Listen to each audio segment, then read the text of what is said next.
It is a declaration of economic war, in my opinion. Premier David Eby is painting a dire picture of what U.S. tariffs could do to BC's finances.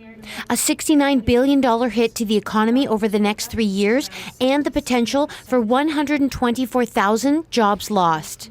That potential economic crisis has prompted Eby to order a government spending review of every ministry and program to look for savings. We're making sure that everything is being looked at.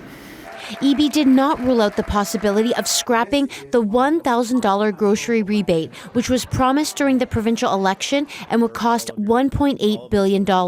What we're needing to do is to be agile, to assume the worst, but hope for the best.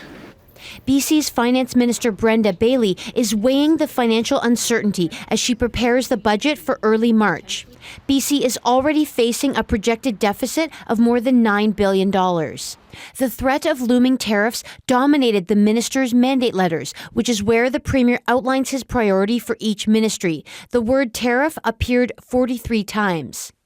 Eby doubled down on his support for retaliatory tariffs and export bans on products the U.S. relies on, like critical minerals. He says any businesses and workers impacted by such retaliation would be compensated. However, he did not have a price tag for how much those supports would cost taxpayers.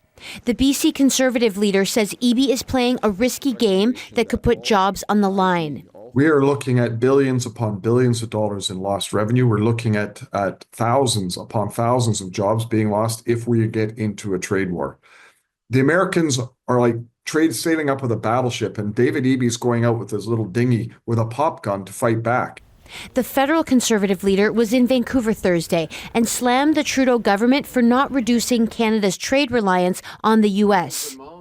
By blocking pipelines and LNG plants in Canada, the Liberals have forced Canadians to sell almost all of our energy to the United States, giving President Trump massive leverage in making these tariff threats.